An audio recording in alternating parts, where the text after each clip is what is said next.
अस्सलाम वालेकुम दोस्तों, मेरा नाम है चमन अब्बास और आप देख रहे हैं मेरा YouTube चैनल ज़ाकिर मरियम दाना। जैसा कि आपको पता है हम आपके लिए लेके आते हैं हर रोज़ एक नई और दिलचस्प वीडियो। तो हाजिर हैं आज भी एक नई और दिलचस्प वीडियो के साथ। तो आइए वीडियो को शुरू करते हैं। या अल्लाह या हुसैन, या अली और या हुसैन, बाकायदा अलल ऐलान टोपियों पे लिख करके इसको लोग पहनते हैं और ख़ुद इस पर अमल करते हैं और दुनिया दावत दे रहे हैं तुम भी या अली और या हुसैन की टोपियाँ पहनो और या अली और या हुसैन का नारा लगाओ और या अली और या हुसैन को पुकारो। मेरे भाई ये क्या है? ये इस्लाम है? ये दीन है?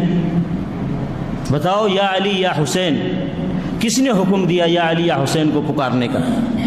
अल्लाह की तरफ से कहीं हुक्म है? मोहम्मद रसूलुल्लाह सल्लल्लाहु अलैहि वसल्लम की तरफ से कहीं हुक्म है? खुद अली रज़ी अल्लाह इसने जाके हाकिम शाम ने मस्जिद में बैठ के बैत करवानी शुरू कर। जब ये मस्जिद में बैत करवा रहा है तो इसने किर्द अपने सोने के सिक्कों का ढेर लगा दिया। जब भी कोई बैत करने के लिए आता तो ये उस शख्सियत को देखता। अब देखे किस दौर में इमाम हसन जिंदगी गुजार है, जिस दौर में लोग चंद सिक्कों के इव्ज अपना ईमान बेच रहे थे।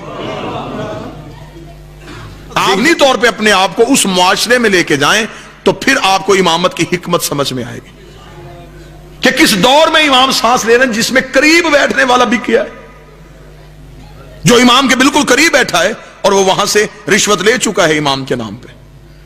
सोने के सिक्कों का ढेर है, आते हैं बैत करते हैं, वो सोने के सिक्के सीयत के मुताबिक दे रहा है। जिसका जितना किरदार है अरब में, उसे उसकी कीमत उसकी शख्सियत के मुताबिक दी जा रही है। पहली बार वोट खरीदने का रवाज वहां से चला। और मैं अक्सर ये जुमला कहा करता हूं, आज भी उम्मीदवार अपने पोस्टर पे एक लफ्ज लिखते हैं, ना बिकने वाला ना चुन। ये सिर्फ ज़हरा के बेटों के पास आजाद है और किसी के पास नहीं।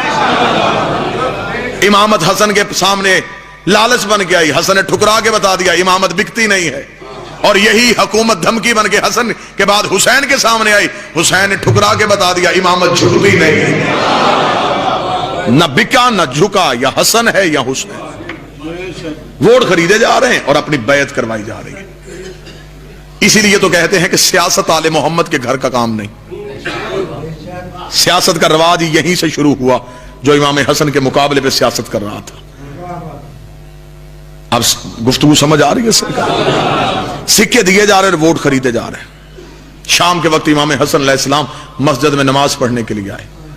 जब देखा, इसने कहा अच्छा तो हसन आप इसलिए ताखीर से आए, शायद मेरे खजाने खाली हो जाएं। इसने कहा हसन अगर आप बैत नहीं भी करते फिर भी ठीक है। इसने अपने नौकर से कहा सुबह से लेकर शाम तक जितना खजाना तकसीम किया उसका दुगना कर, हसन के कदमों पे ढेर कर। इमाम हसन के कदमों पे सोने के सिक्कों का ढेर आया। इमाम ने कहा ये क्यों दे रहा है? उसने कहा आपने मेरी बैत नहीं की, लेकिन फिर भी आप रसूल के बेटे हैं, आप खाली ना मस्जिद से जाएं, ले जाएं, मैं हिंदा का बेटा हूं। इसने ये जुमला कहा, इमाम हसन मुस्कुराए। इमाम ने अल्लाह अकबर कह के नमाज शुरू की। सजदा आखिर मुकम्मल हुआ, इमाम उठ के जाने लगे। अब दुश्मन के दरबार में लोग देख रहे हैं कि हसन जाते हुए सिक्के लेके जाएंगे नहीं लेके जाएंगे। लोगों का रश बढ़ गया है कि अब देखें इमामत क्या फैसला करती है। लोगों का रश बढ़ा हुआ है, या इमाम नमाज खत्म करके सजदा आखिर से उठे।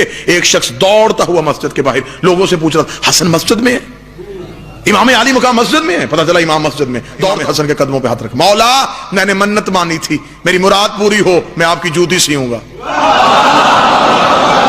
जो बोल सकता वो जहमत फरमाए।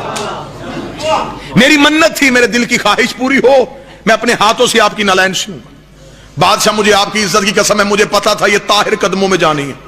मौला मैंने बगैर वजू के नहीं सी। मौला एक एक टांके में मैं दो दो रकराने की अदा करता रहा। मालिक मेरी बड़ी मेहनत लगी है, मालिक अगर आप कहें तो मैं पेश करना चाहता हूं। इमाम हसन ने कहा तेरे हदिये को हम कबूल करते हैं। अगली सतर सुनिएगा, ये है इश्क़ आले मोहम्मद। तो उसे कहा मौला एक मन्नत थी एक हसरत, मन्नत पूरी हो गई, हसरत बाकी है। इमाम ने कहा हसरत ही तो तेरी पूरी हुई। उसने कहा ना मौला वो मन्नत थी, मन्नत थी ये काम होगा तो ये काम करूंगा, वो काम हो गया और मैंने नालैन सी दी। अब एक हसरत है। इमाम ने कहा हसरत क्या है? उसने कहा मन्नत पूरी हो गई, हसरत ही हाथों से पहनाऊंगा। बादशाह हसरत मेरी ये थी, अपने हाथों से पहनाऊंगा। अब वो जो सोने के सिक्के लेके जिगर चबाने वाली की बेटे की बैत कर रहे थे, اب وہ پریشان کھڑے ہیں اور وہ تخت پہ بیٹھا پریشان ہے کہ پیسہ دے کے بھی یہ عزت نہیں مل رہی، اور یہاں بغیر لالچ کے اس نے کہا مولا میری ہاتھوں سے پہناؤں گا۔ امام حسن مسکرا اور امام حسن علیہ السلام نے اپنا دایاں پاؤں اس کی طرف بڑھایا، اس نے یوں دائیں پاؤں کے نیچے ہاتھ رکھے، پاؤں کو چوما، آنکھوں سے لگایا، آنکھوں سے لگانے کے بعد اس نے انما یرید اللہ کی آیت پڑھتے ہوئے یوں امام کی نالین امام کے پاؤں پہ رکھی، وہ پاؤں میں نالین پہنا رہا تھا، امام نے اپنا دائیں ہاتھ اس کے سر پہ رکھا، امام نے کہا تو نے دشمن کے دربار میں رسول کے بیٹے کی عزت کی ہے، اٹھا کہ میں تجھے دیتا ہوں، اٹھا وہ سکے میں تجھے دیتا ہوں۔ فقیر شام نے تخت پہ بیٹھ کے کہا حسن سخاوت کرنے سے پہلے قیمت دیکھ، امام نے کہا چپ، میں فاطمہ کا بیٹا، تو زندہ کا بیٹا ہے نہ زہرا کا بیٹا۔ عزتیں یہ تھی، اس بادشاہ پہ اشرے پڑھے جا سکتے ہیں، اس کی سخاوت کے قصے، اس کے علم کے قصے، جس کی اتنی عزت تھی اس کا جنازہ لٹ کے واپس گھر آ گیا۔ اگر آپ کو ہماری ویڈیو اچھی لگی ہے تو چینل کو سبسکرائب کریں، ویڈیو کو لائک کریں اور ایک پیارا سا کمنٹ لازمی کر دیں۔